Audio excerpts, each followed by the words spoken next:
Check. 1, 2, 1, 2, 3, 1. 1, 1, 2, 1, 2, 1, 2, 1.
Talking to you.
Chapman.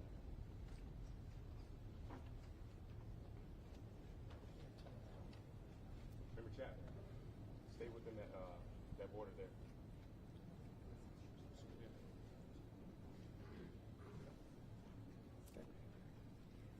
Thank you for joining us. My name is Jennifer Homendy, and I'm the chairwoman of the National Transportation Safety Board. The National Transportation Safety Board is an independent federal agency that's charged by Congress with investigating every civil aviation and serious accident and serious incident in the United States and significant events in other modes of transportation. I want to start by expressing our deepest condolences, our sympathies on behalf of the entire board for those who lost loved ones in this terrible tragedy. Our thoughts, our prayers are with you. Entire communities were affected, and we are thinking of you. With me today is Bryce Banning. Bryce is a senior aircraft accident investigator with the National Transportation Safety Board. He's also going to serve as our investigator in charge of this investigation. Also with me today is the entire board. We have Todd Inman, Member Todd Inman. Todd is going to serve as the board member on scene, the spokesperson for this investigation. All of the board members will be here. We have Vice Chairman Alvin Brown, Member Mike Graham, who lived in Wichita for 20 years, and we also have Member Tom Chapman. The NTSB's headquarters is just a mile from here, and so we are all here because this is an all-hands on-deck event, and we're here to assure the American people that we are going to leave no stone unturned in this investigation. We are going to conduct a thorough investigation of this entire tragedy, looking at the facts. Now, with that, I want to level set. When we go to the scene, and we were here last night, we allow the responders to do their important safety mission, which in this case was search and rescue and recovery. We stand back to allow them to do their important safety mission. And so this, for us, is our first full day on scene with our entire crew coming together. We have about nearly 50 people on scene, and in addition to our resources back at headquarters in our labs and throughout the agency. So going to get into specific facts in this press conference. I want to level set here. We're going to get into our investigative process. As we are able to confirm factual information, we will provide that. I do want to say this is a whole of government effort. I was able to brief, along with others, the President of the United States and the Vice President this afternoon. I want to thank them for their leadership, for their tremendous support of the NTSB, for our investigators, and for the responders that are on scene doing an important mission. I also want to thank Secretary Sean Duffy, who I was communicating with early on after we first got word of this tragedy. We've been working together throughout the day, along with his team at the DOT and within FAA. I also want to thank Secretary Pete Hegseth, who was also integral in working with us today. Chris Rocheleau, the acting administrator of the Federal Aviation Administration. We've heard from many members of Congress on both sides of the aisle, and so I will say this is a tremendous, one more time, whole of government effort. I also want to take a moment and thank the many, many responders that have been on scene. It has been an incredible effort, and I will have a full list that I will provide, that we will provide tomorrow but I do want to thank them for all their work. With that, I'm going to turn it over to Member Inman for additional remarks.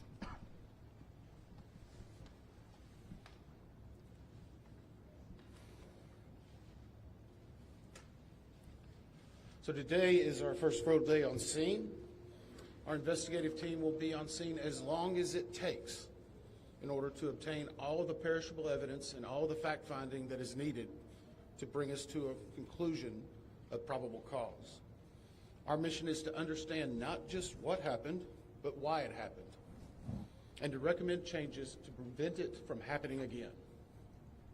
Since we're just beginning our investigation, we don't have a great deal of information to share right now. We will keep you informed by giving regular updates as we learn more. Our intention is to have a finding and investigation. Now, we will not be determining the probable cause of the accident while we are here on scene, nor will we speculate about what may have caused this accident. Today, we will be going and having an organizational meeting and establishing our parties to our investigation. We currently have the following parties that are already identified: PSA Airlines, GE Aerospace, Sikorsky, NACTA, which represents the air traffic controllers, ALPA, which represents the pilots, Army, AFA, which represents the flight attendants. The Transportation Safety Board of Canada will be an accredited representative under Annex 13 of ICAO. They will be supplemented by MHIRG as a technical advisor. They were previously known as Bombardier. The NTSB offers this party status to those companies, government agencies, and associations that have employees, activities, or equipment involved in the accident. We offer that because they will provide technical expertise and relevant information supporting the development of the best possible factual record. Once they join this investigation, they are not permitted to release documents or talk publicly about the investigation without the consent of the NTSB. So I want to stress this. It is only the NTSB that will provide information related to this investigation, with one exception. Regarding the fatalities that occurred, that notification will be handled by the DC medical examiner. We will not be discussing fatalities or names. That will be handled by them as the proper authority. So we want to talk a little bit about our process. We will analyze the facts and determine the probable cause of the accident, and then issue a report of those determinations. I also want to talk a little bit about some additional people that are here with us, and they're very important to us, and that is our family assistance group. Later today, we will be briefing the families. We normally try to do this before a media event, but in this case, they're still arriving. Our family assistance specialists are already working closely with local officials and others to help assist them in their efforts to support everyone that's affected by this accident. And let me just reiterate what the chair said. A loss of life in an aviation accident is very unusual in the United States, and our heartfelt sorrow goes out to everyone that's affected. It affects us, it affects everyone around us. There are a lot of people hurting today. We will help find out what happened. We will do it factually, and we will do it accurately. As part of this, we are going to be standing up some specific working groups. Those working groups will be operations. They will be looking at the history of the accident flight and crew members as appears relevant. We'll be forming a structures group, which will be the documentation of the airframe wreckage and the accident scene, including calculation of impact angles to help determine the plane's pre-impact course and altitude. We'll have a power plants group. They will do the examination of the engines and the engine accessories. We'll have a systems group. They will study the components of the plane's hydraulic, electrical, pneumatic, and associated systems, together with the instruments and elements of the flight control system. We'll have an air traffic control group. They will do reconstruction and review of air traffic control systems provided to, and along with controller pilot communications. We will also have a survival factors group. They will be doing the documentation of impact, forces and injuries, community emergency planning, and all crash and fire rescue efforts. Also, due to the unique nature of this crash, we will be having a helicopter group as well. Lastly, we will have a human performance group, and this will not be its own group. It will actually be a part of the operations, air traffic control, and helicopter groups. They will study the crew performance and all before the accident factors that might be involved in human error, including fatigue, medication, medical histories, training, workload, equipment design, and work environment. Now we're going to take a few questions, but I will again stress, we don't have a lot of information now. We will continue to gather that. We will try to release it as we can, but we will only talk about the facts of the case that we know right now. I'm going to ask, we'll call on a few people. I'm going to ask that you state your name and affiliation. James Matthews from the State News. So we've heard from President Trump today talking about DEI hiring policies within the FAA and associating that with the cost of this accident. What do you say to that?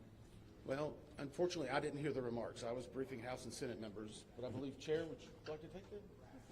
As part of any investigation, we look at the human, the machine, and the environment. So we will look at all the humans that were involved in this accident.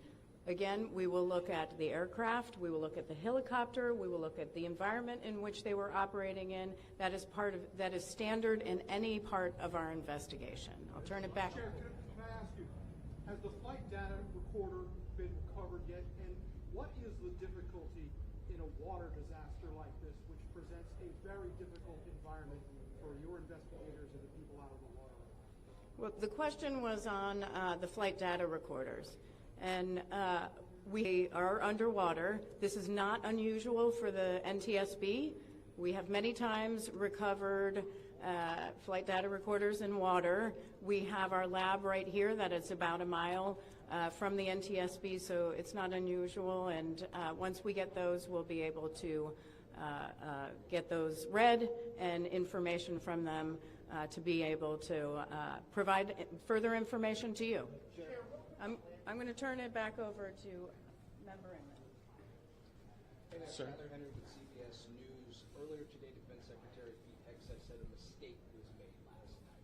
Based off of you all's initial investigations and preliminary findings, have you all been able to tell whether this was human error or mechanical failure? The question was, is there been human error or mechanical failure? We don't know what we know just yet. We do not know enough facts to be able to rule in or out human factor, mechanical factors. That is part of the NTSB investigative process, and where all of these groups will come together. It's one of the reasons why the NTSB is known as the gold standard. We will take the time that's necessary, but I'd also like to reiterate, if we find something that is a significant issue that warrants immediate action, we will not hesitate to make those recommendations and make them public. We have a good track record on that, and we want to continue doing so. Sir. Hello, Sir. Tom Costello with NBC News. Does it hurt your investigative process, maybe for the chairman, does it hurt your investigative process to have the president already suggesting possible causes here as you try to keep an open mind and begin this investigation? Tom, with all due respect, I think the press also likes to state what probable cause is before we get to the probable cause. So what I'm going to say is you need to give us time. You need to give NTSB, it's not that we don't have information. We do have information. We have data. We have substantial amounts of information. We need to verify information. We need to take our time to make sure it is accurate. That's best for you. That's important for the families. It's important for legislators who are seeking answers to try to figure out what they're going to do about this. And so it will take time. We do have a lot of information, but we need some time to verify that. Yeah, Member Chase Williams with Fox Business. I'm wondering about the conditions in the tower last night. Were there any performance issues in the past with any of these controllers, anything of that? Question is about controllers. As I said, we are just now forming the groups. The controllers do have union representation, which they are entitled to. They'll be working with our party system and our party groups. They'll be conducting interviews. Those interviews will need to be analyzed, transcribed, and other team members will need to look over it. It'll be a long process, but we will go through the entire history.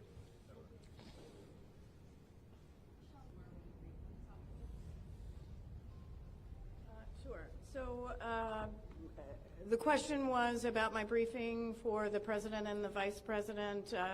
As is standard, we offer briefings on our process and what we know, and this was a briefing with the president and vice president and with Secretary Duffy and Secretary Hegseth and also the acting administrator of the FAA. There was discussion on what we know so far and our process. Similar to Tom Costello's question, the president has stated what may have caused the crash, stating common sense. Does that affect your progress at all at this early stage? Yeah, so the NTSB, we conduct an important safety mission where we take a very careful approach. I'm sorry, the question was on speculating during investigations, which is we often hear about. What I will say is we look at facts on our investigation, and that will take some time. And at some point, we'll be able to provide that factual information, as Member Inman said, and provide that hopefully tomorrow. Hang on a second. Dave Shepardson from Reuters. Have you been able to retrieve the black boxes from the helicopter? Has the military decided whether they're going to read those to the NTSB? And what about the ATC tapes? Have you guys been up? So the question was about black boxes, which are referred to as black boxes, which are typically orange. We have not recovered any of the boxes involved yet. We feel comfortable and confident that we will be able to. Right now, recovery of life is probably most important in those that were involved. I mean, there are still ongoing recovery efforts involving the fatalities involved, along with some debris is coming out as well. We will make sure that that perishable evidence is maintained. We have a great process for that. We will probably have more than one black box, so to speak. It's our understanding that the Sikorsky helicopter is equipped with some form of recording devices, and those will be read either by the DoD or by us. We have a good starting relationship with them, and we've already made agreements in order to be able to do that. So I feel comfortable in what we're going to be doing. The other question was about air traffic control. We received a very large package of information from the FAA at about 3 a.m., I believe. I would say there's a lot more information that usually comes in that than what you may find online and people might speculate about. And that is part of that overall process where we take the time to get the information correct and to make sure all the parties are engaged and involved and can fact check that information. One. Gabe Cohen from CNN. Can you tell me if the NTSB has reviewed this FAA internal report that has been cited by the New York Times indicating that the controller that was on duty at the time of the crash was doing a job that's usually done by two people? We have not reviewed any specific reports about the controllers at this time, at least from the leadership team. Our investigators are continuing to pull all that information. Their personnel records, their files, where they were at, whether they were fatigued, all that information will be part of that investigative process. But right now we can't speculate on anything that may have been reported in the media until we get the opportunity to validate and understand how it impacts the investigation. We're going to take just a few more questions. Sir?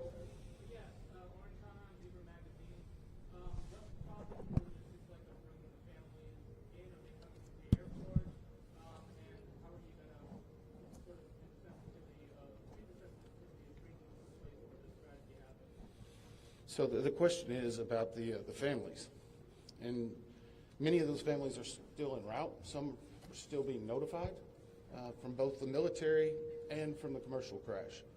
There is a family assistance facility that's being stood up by American and PSA Airlines in Bethesda, Maryland. They've already been working on that, standing it up, are coordinating with them. We plan on briefing them. It is customary that at some point, if the families wish to go to part of the accident site, that we would arrange such a thing, but it will only be when we know that it's safe, we have the correct perishable evidence, and we can do it in the proper modesty that should be for those family members. It will be a little bit of a process, but it will take some time. Sir, to follow up on the air traffic No. Sir, are you? I know that Mariel Carville with DC News now. We've heard from some witnesses that they saw people were able to come down the slides of the plane. Is there any indication that people made it off the plane? Well, again, we will not speak to the fatalities. The DC medical examiner will, but I think there, Last question? so hang on one second. Right now, we're going through the debris fields. Nothing we've seen would indicate that maybe slides or chutes were deployed. It was a very quick, rapid impact, but we've seen nothing in that regard so far from the evidence we had, but we still need to verify all of that information. One more question? Jeff Cook, ABC News. Go ahead. Jeff Cook, ABC News. What do you know about the altitude of the helicopter at the moment of impact? And can you talk about the procedures for such helicopters in that area? The question was about the helicopter procedures. And in D.C., it's kind of a unique environment.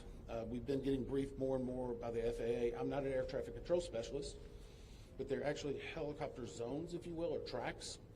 And this one was transiting, I believe, from track 1 to 4 as part of their normal procedure. If you live in D.C., you see a lot of helicopters going down into this area.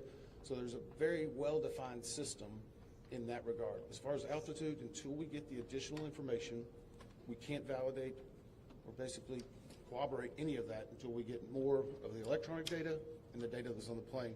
I do want to clarify one question that also came about cell phones. You know, in today's age and time, a lot of electronics and other devices do contain a lot of different information. We've found on a number of our accidents that we actually are notified through a smartphone that may sense that. As part of our process, we will obviously treat all of the effects of the deceased with dignity. We are already starting to pull that information together. If we feel that it's necessary to find or pull some of that information, we will work with the families and make sure we do it in a manner that's respectful for them and their privacy. But right now, we don't have any plans specifically on that amount, on that area until we need to. Thank you very much. Thank you very much.